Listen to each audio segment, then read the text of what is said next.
Okay, so what we're going to do today is pretty, may seem sort of boring. It is kind of boring, frankly. But later on, it'll tie up to something really miraculous. Okay, so for now, however, for now, it's not that interesting. The notion of an antiderivative.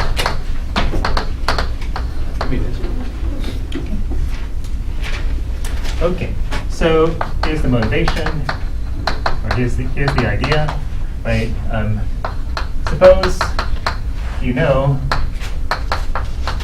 the derivative is the derivative of some function is x. Okay.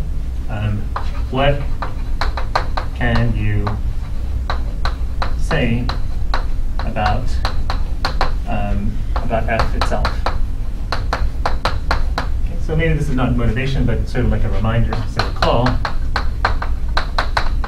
Suppose you know the derivative of a function. What can you say about the function, right? At least you look like you want to say something. Wasn't that like the thing where like g, you know the derivative of g of x? Right. And so it's like compared. It's got to be g plus a constant, right? Yeah. So you say, well, look, we know that the derivative of x squared, the derivative of 1/2 x squared is x, right? And so by the mean value theorem, by the corollary to the mean value theorem, f, since they have the same derivatives, since f and 1/2 x squared have the same derivatives, f minus 1/2 x squared must be constant.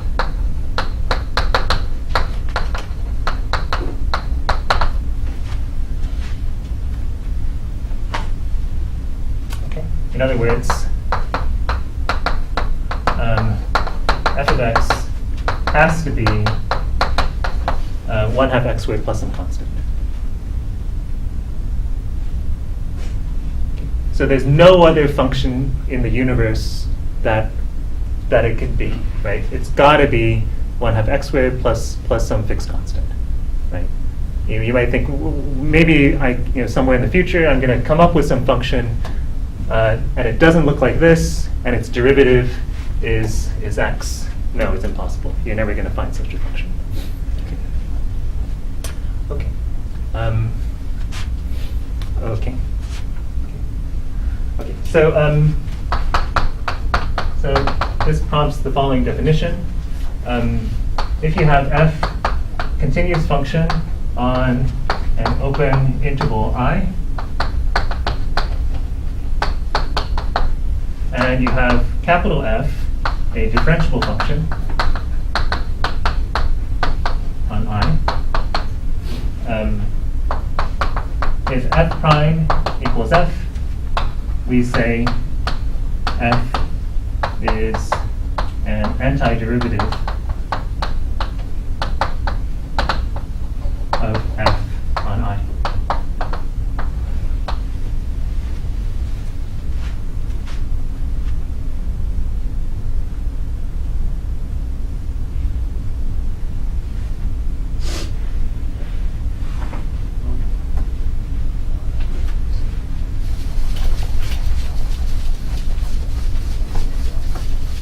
Right, so for example, 1/2 x squared is an antiderivative of x. Also 1/2 x squared plus 1, or is also an antiderivative of x. Right, these are all antiderivatives of x.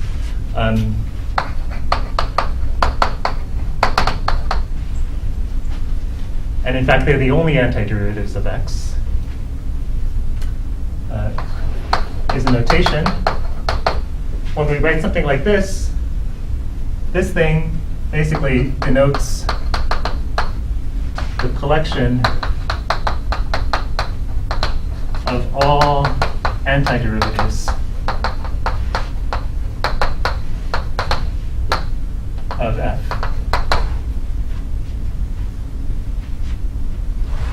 And is called the indefinite integral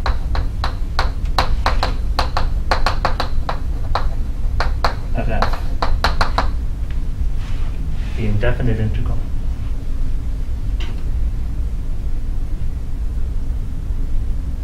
Professor? Yeah. Is it only indefinite because we don't have a c value somewhere on the integral, and in which case does it become definite then?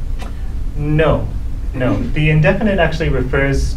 What we'll talk about later is something called. We'll have the definite integral later.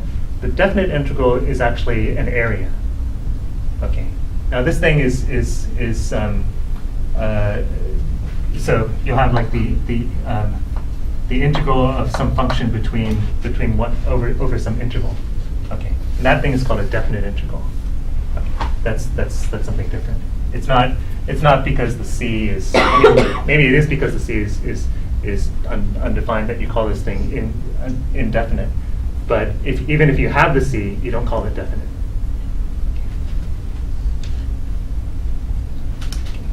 So note if f is an antiderivative of little f, we usually write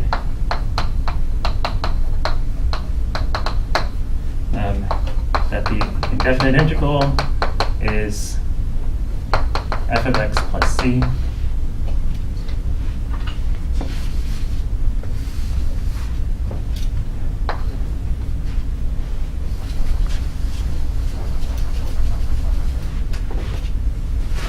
This is what you write. It's an abbreviation, as an abbreviation of, as an abbreviation for, to say the collection of antiderivatives of f is the set f of x plus c, where c can be any constant.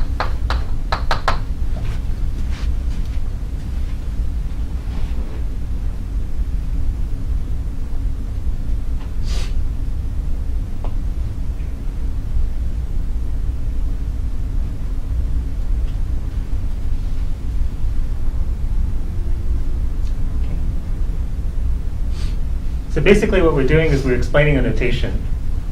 Okay, we're explaining a notation here. When you see something like this, what does it mean? When you see the indefinite integral of this function is f of x plus c, what does that mean? That means that these guys are these guys on the right here are all antiderivatives of little f. And in fact, that these guys are the only antiderivatives. These are all of them, right? The collection of antiderivatives is just all these guys here. Okay, so, what we said earlier was that, right, we said earlier, we saw earlier that if f prime is x, then f must be 1/2 x squared plus c. Right? You can write that in this notation. You can write that in this notation. The antiderivatives of x are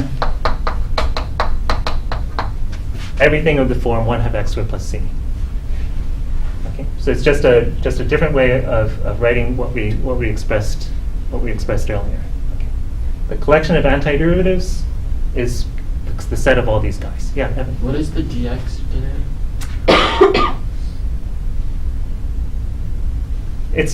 That should be sort of mysterious at this point. Yeah. Okay. Yeah. So I'm. Aren't you unknowing? That so you could. I guess at this point, the way you want to think about it is, you're taking the antiderivative of this with respect to x. Okay. Right. That your variable is x. So for example, if I were looking at the antiderivatives of the number 5, what would that be? It would be 5x, right? 5x plus c. Right. But if this were a y here, then what would it be? 5y. It should be 5y, right? Because antiderivatives with respect to y. Yeah. Yeah. Yeah. Thank you.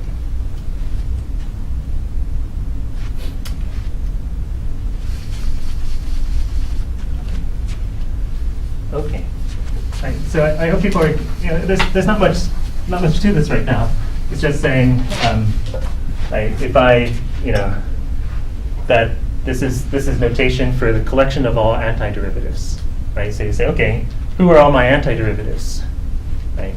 And how do you do it? Well, you find one antiderivative, and you say that you find one guy whose derivative is your function, and then you say everybody else must differ from it by a constant, right? By the mean value theorem.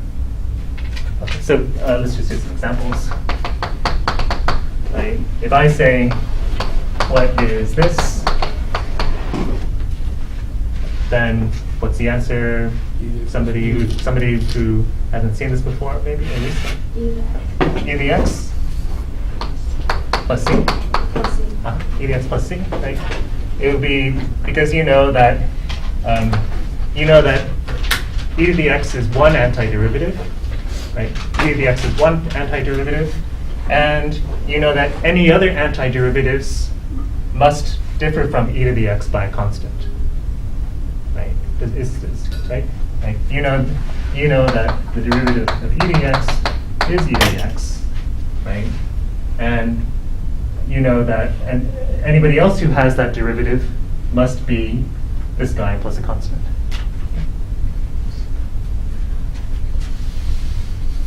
Okay. So just to be sort of pedantic about it, it would be also perfectly legal to write e to the x plus 1 plus c. Right? That's also a valid expression, right? That the antiderivatives of e to the x look like this: e to the x plus 1 plus c. Right? Because here's an antiderivative, and you know that everybody else has to differ from it by a constant. It's silly to write it like this because you can just subsume the one into the constant, right? But this is legitimate. Elise, do you have a question? I was just wondering why, could you do that with any, could you do e to the x plus 2 plus c? Yeah, I could put plus 20 or 5 or pi or whatever, right? Those would all, that would all be valid. That would still give me the collection of antiderivatives, right? Because you're letting c. Because that's going to cover whatever. C is going to range over all constants anyway. So when you add 20 to all constants, you're still going to get all constants. Okay. Yeah. Okay. Another example. If I look at, say, the the indefinite integral of secant squared. Anybody know it? You know any function whose derivative is secant squared? Sine over cosine. Mm-hmm. Tangent, exactly. Yeah, tangent. Okay. Right. So all the antiderivatives will be tangent plus some constant.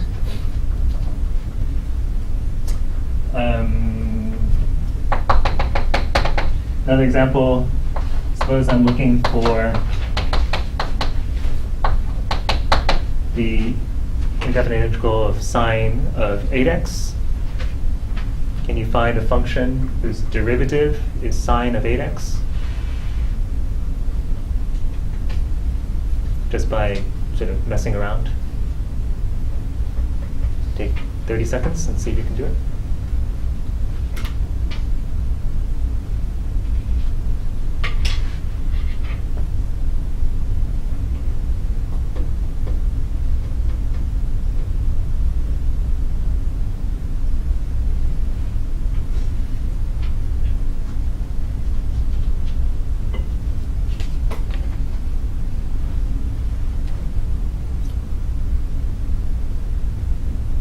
Turn to somebody nearby, saying,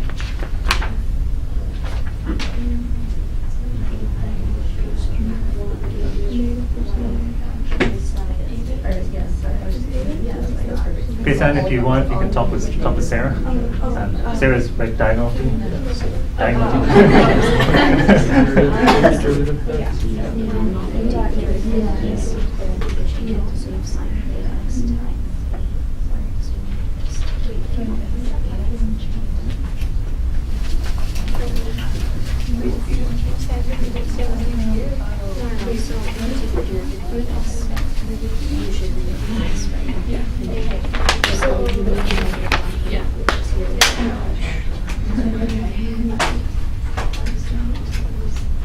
Okay. Who would like, I think Elise, you were probably first to look like you had an answer. Yeah, I got negative 1/8 times cosine 8x by c. Great. Great. Right? When you differentiate, what happens when you differentiate this thing, right? You're going to get negative 1/8 times negative sine of 8x, negative sine of 8x times 8 by the chain rule. Right? When you differentiate that negative 1/8 cosine 8x, you get the constant. The cosine, when you differentiate it, gives you negative sine. By the chain rule, you get negative sine of 8x times the derivative of 8x, which is 8. Right? And so you get sine of 8x. Okay, so you found one antiderivative, and everybody else has to be that differ from that by a constant. Okay. Wait, so Yeah. is the answer 1/8 cosine 8x? This is it. That's it. This is the answer. Okay. Yeah. So this is the check. Okay. I'm checking. Was that really an antiderivative? Yes. When I differentiate it, I get the original function. Okay. Okay.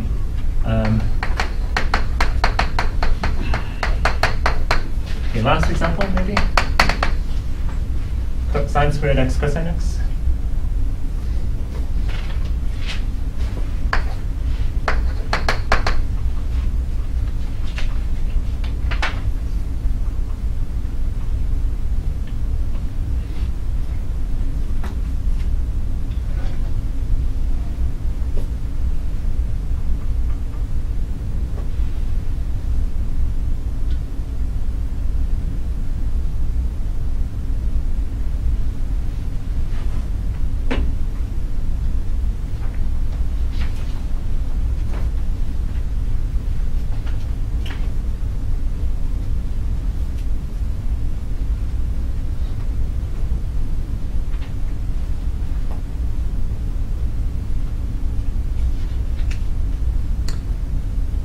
Okay, talk to somebody.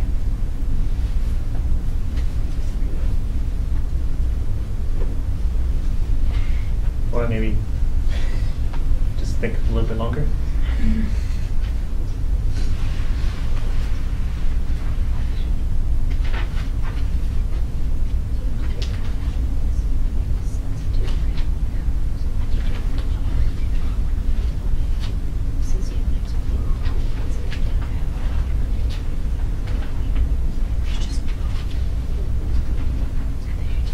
Okay, anybody have an idea? Anybody have an idea? Reina? So since the sine function is squared, you know that it before you differentiated it, it was probably cubed because you brought that down. Right. So you're looking and you think, how am I going to get a sine squared? Well, if I start off with a sine cubed, maybe that'll help. And since you only have it would be cosine cubed because the derivative of cosine is sine. Okay, but when you differentiate that, what are you going to get if you differentiated cosine I cubed? multiplied it by negative 1/3, so it'd be negative 1/3 cosine cubed of x. So you would get negative 1/3. So when you differentiate that, you're going to pull the 3 down, right? You get negative 1 cosine squared, right, times the derivative of the cosine. Derivative of the cosine is negative sine. Okay, yeah. Okay, so maybe go back. Yeah. Right, so that's not exactly what you're hoping for, right? Because you ended up with a cosine squared. You Yeah. actually wanted a sine squared. So what should we have started off with? Just fix it up, Reina. So it should have been, okay, yeah, so it would stay sine cubed. Okay. So, but you would still have negative, you would still have 1/3. 1/3? And then when you do the whole chain rule thing, you get cosine. Great. Yes, Great. okay. Right. So you say, well, yes, this is sort of by trial and error at this point. Yeah. Okay. You say, well, look, I'm looking for a sine squared, right? I'm looking for a sine squared. Well, if I use sine cubed, that's going to give me my sine squared, right?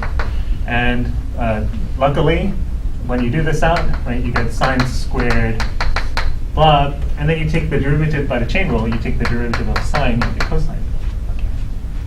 So luckily, it's turned out that this was enough, right? Our cosine came out as a result of the chain rule, right? Right. So you say, okay. So my answer is that the antiderivatives are all going to look like this.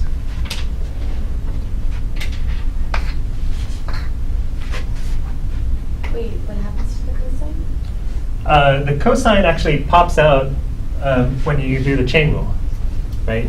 When you differentiate sine of x cubed, Okay, wait. right?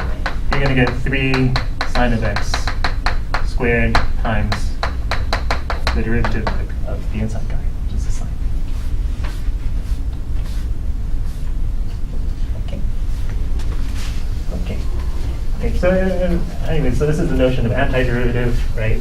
The notion of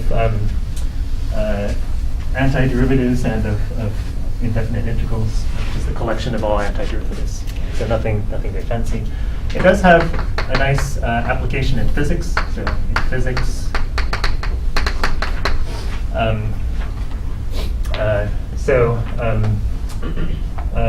you know that if P is position at time t, then P prime, let's say on a linear track, then P prime is going to be is the velocity, like instantaneous velocity, and P double prime is the acceleration.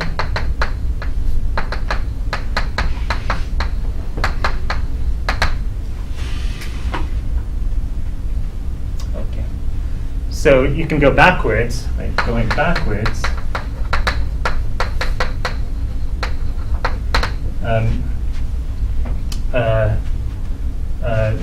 If you know, for example, Thank you. if you know that the acceleration is some number, negative 32 feet per second squared, say.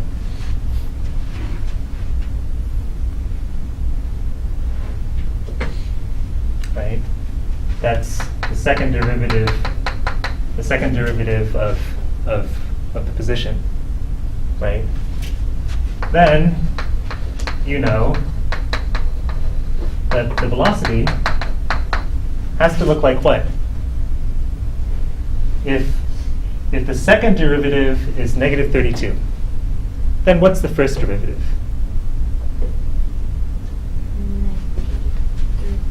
Negative 32x plus c.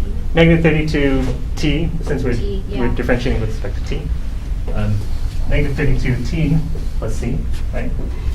Negative 32t plus some constant, right? Because the antiderivative of negative 32 is negative 32t plus constant,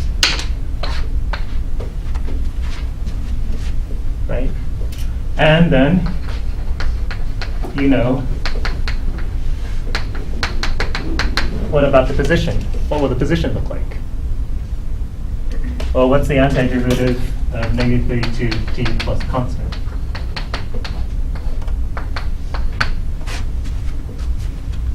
Elise? Negative 32 t squared. Oh wait. No. Yeah. T squared. Negative 32 divided by 2 t squared plus c. Ct plus another constant. Some other constant. Yeah. Great. So you know that that the position has to look like this. Negative 16 t squared plus some constant times c, some constant times t plus some other constant. Okay. Okay. So if you have a constant acceleration, then you know what the position has to look like. The position has to be a quadratic, right? The position has to be a quadratic. Okay. And so this actually describes, something you're very familiar with. The constant acceleration here. This is actually the acceleration from gravity, right? And so what we're describing here is something that is being affected by gravity. That if you toss something into the air and bring it down, if you spread that out over time, it would be a parabola, right? It's a parabola, right? Why is it a parabola? Because of this. Okay. So, right. So this is the idea, right? If the acceleration is constant, then the velocity has to be a function of this form. Then the position has to be a function of this form. Okay.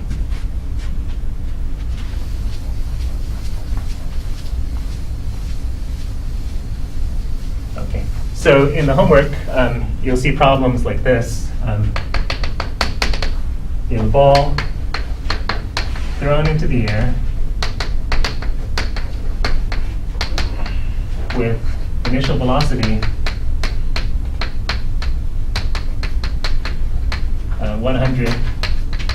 100 feet per second.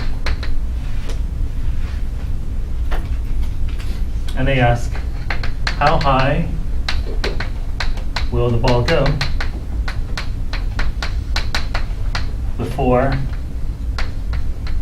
it begins to fall? Right? At some point the ball is going to stop and then it's going to start falling. How high does it go? How high does it go before it starts to fall?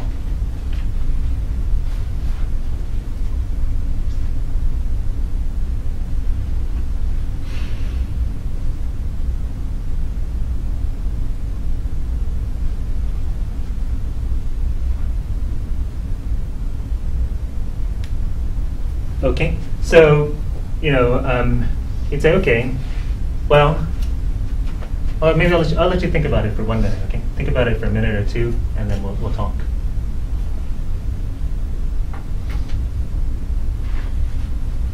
Because this, right? You know that it has to behave according to these equations. That that the velocity has to look like this, that the position has to look like this, right? Because the acceleration is constant, right? So it has to look like this.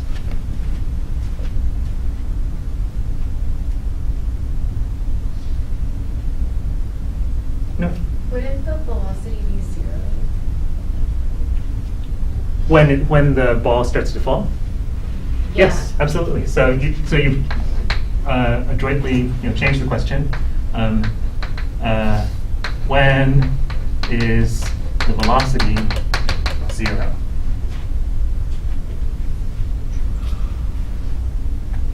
Right? You rephrase the question in a very useful way.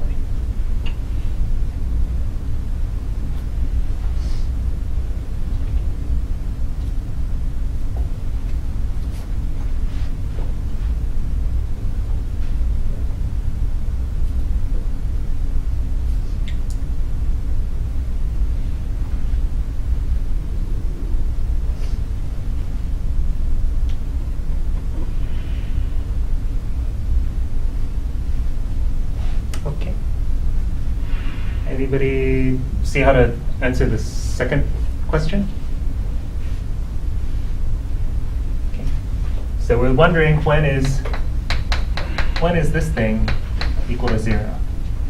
Right? Well, we know that this thing looks like 32t plus some constant. Right? Can we say anything about the constant?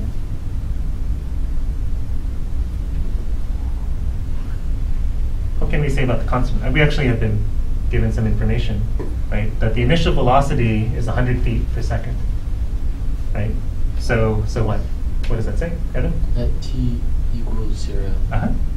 then it's equivalent to 100. Right. So we know we've been given we're given that p prime at time 0 is 100. Right. So what's the constant? What's c? 100. Who said it? Somebody said it. Okay, yeah, correct. Right. Thanks. Right. So that tells us that right, negative 32 times 0 plus c is 100, and so that constant must be 100. Okay. So then it becomes easy. Right? Our question becomes, when is negative 32t plus 100 equal to 0? Right? You were doing this sort of thing in, I don't know when, elementary school, junior high school? I don't remember. So just you get 100 over 32.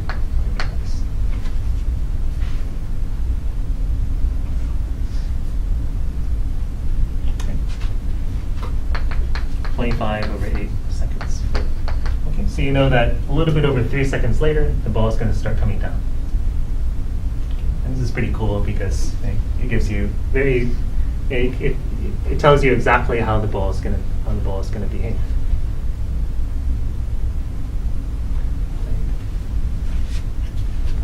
Okay, so this c, right, becomes 100. Right, so in fact we have the position, we also have the position, so notice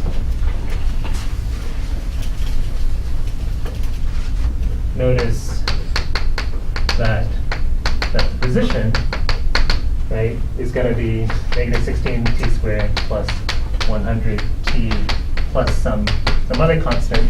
And this constant describes the height, right, the height at time 0, right? Because when t is 0, right, we get the position at time 0. So the position at time 0. That isn't given to you, but you could just say whatever it is. You could say let's call that 0. Or you could call it whatever height you think you fired the ball at.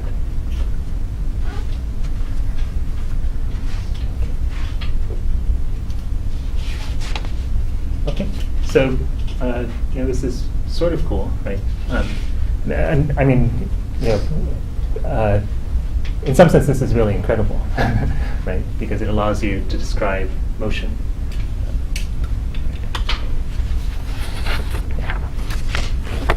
Okay, right. Okay, so 9 minutes left. I'm going to introduce some ideas that we're going to need in the last section of the course. So what we just did was finish up. So just now that's basically the end of the section on differential calculus, and now we're going to go into integral calculus.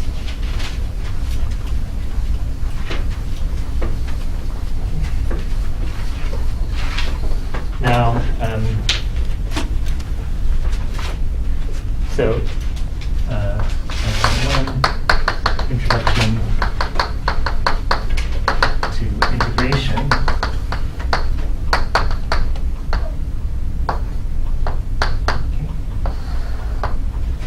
So the first part of calculus dealt with taking the instantaneous velocities, or the slope of the instantaneous tangent line, right? And the second part of calculus will, you remember how we did it, right? We said, well, it's very hard to take the instantaneous slope, but it's very easy to take the slope of a line through 2 points, right? And so what we did was we said, we're going to have this thing, we're going to evaluate this thing as the limit of very simple things, right? These slopes are easy to get. We take the limit of them, and we get this thing which is basically impossible to get otherwise. Okay. In integral calculus, we're going to be interested in finding areas under curves, or areas of areas of planar objects, okay? And again, it's hard, right? You don't know how do you get the area of such a thing? And the basic idea is to say, well, I don't know what the area of this thing is, but I'm going to make a bunch of rectangles. Going to make a bunch of rectangles and approximate it, right? And that's something I do know how to do, right? I know how to find the areas of rectangles, and I know how to add areas of rectangles together, right? That's easy. And then what you do is you take the limit, so take the limit of these things as you let the rectangles become finer and finer, okay? So you take rectangles of smaller and smaller widths. So you take rectangles of tiny widths and take the best approximation for each of those guys, and let the width of the rectangles go down to 0. So you take the limit, again, you take the limit of something very simple to get understanding of something that's impossible to get otherwise. Okay. And what we're going to see is that finding the areas and taking the instantaneous velocities are intimately linked together. That's the fundamental theorem of calculus. And in fact, these two things are very tightly related. Okay, so right, this is all, I think I've mentioned before, like the motto of calculus is that the unknown can be analyzed as the limit of the known. Right? So these things are known and simple, right? Adding areas of rectangles, that's something you can do in elementary school. Taking slopes of lines, also something you could do in elementary school, right?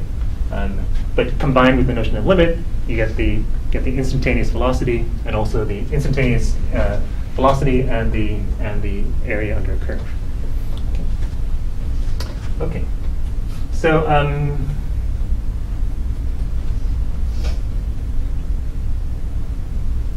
okay. Yeah. So what we're going to see. So I'll give you the punchline now. The fundamental theorem of calculus, what it's going to tell us is the following. What we're going to see is this, and this is something that should blow your minds completely. That to find the area under the curve, find any antiderivative. Take any antiderivative and just evaluate it at one endpoint and evaluate it at the other endpoint. And that will give you the area under the curve. Okay, that should be sort of like, what? You should be, if you're not sort of astounded by that, then if you're not confused or astounded, then you should, then I'm not sure what to do with you. Just get out right now. No, you can stay. You can stay. Okay. Okay. So 3 minutes. I think that's enough time to introduce something called summation notation. We're going to need this thing, summation notation, because we want to talk about sums. Okay. Okay. So here's the notation. When I write something like this, I from m to n, if I write sigma, this is a capital sigma, sigma, the Greek S, so this actually means standing for sum. Sigma I equals 1 to m, a sub I. What I mean by that is am plus 1 plus an.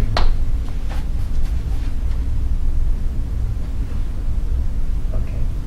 Right. This is, you read this as the sum of a sub I from I equals m to I equals n.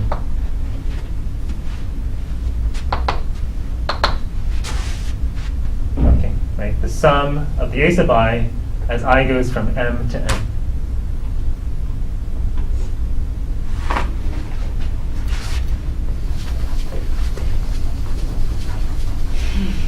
Okay, so for example, if I write something like summation I from I equals 1 to 100, right? What I mean is that I'm going to take, this is going to be, well, maybe it's better. Okay, I'm just going to do this thing. 1 plus 2 plus 3 plus 4 up to 100. Okay. It's the sum of I, right? I'm taking I, and I'm adding all the i's as they go from 1 to 100. Right? If I say the sum of I squared from I equals 1 to 100, that means I'm going to let my index range from 1 to 100, and each time I'm going to take I squared. So I get 1 squared plus 2 squared plus 3 squared plus 100 squared.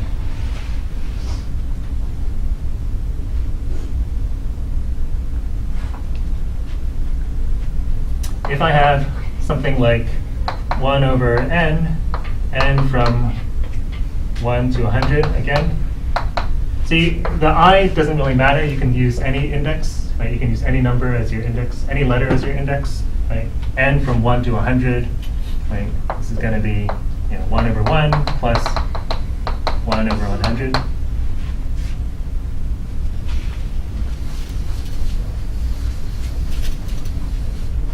If I have summation I equals 1 to 10 of 5,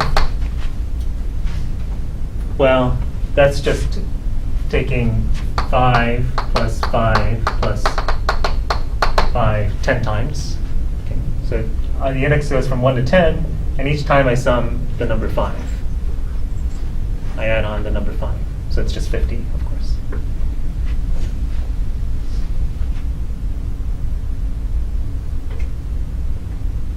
Why doesn't it go to 10? I just set it to 10. Why doesn't what? Like, why isn't the last number on that 10? So this is the index. This is the index. So as I goes from 1 to 10, it's like you're going to do this. I is going to be 1. I is going to be 2. I is going to be 3. But the thing that I'm summing doesn't depend on I, right? So it's just 5. Each time it's 5. So when I is 1, I add on 5. When I is 2, I add on 5. I is 3, I add on 5. If I had written something like 5i, then this would be 5 times 1, 5 times 2, up to 5 times 10. So then the one about that, it's basically just 10 5s added together. Yeah. Okay. Yeah. So yeah, it's not clear from the picture, but this is 10 times.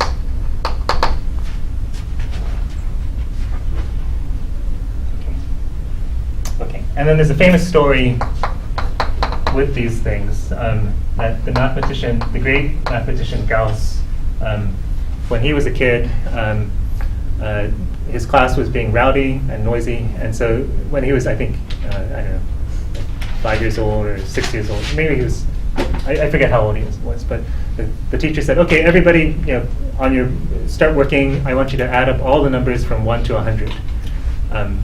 And Gauss, put his feet up or whatever he did. He just sat back for 1 minute, wrote something on his pad, and then brought it up and said, okay, 1 plus 100 is going to be 50-50. While everybody else was trying to just add 1 plus 2 plus 3 plus 4, blah, blah, blah, Gauss thought about it, apparently worked out a formula, or maybe he saw, had an insight into it, and then said, okay, it's going to be 50-50. So there are actually formulas for this. You might have seen them before.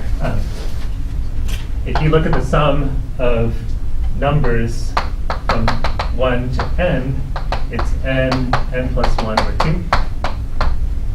Right? So the sum of numbers from 1 to 100 is 100.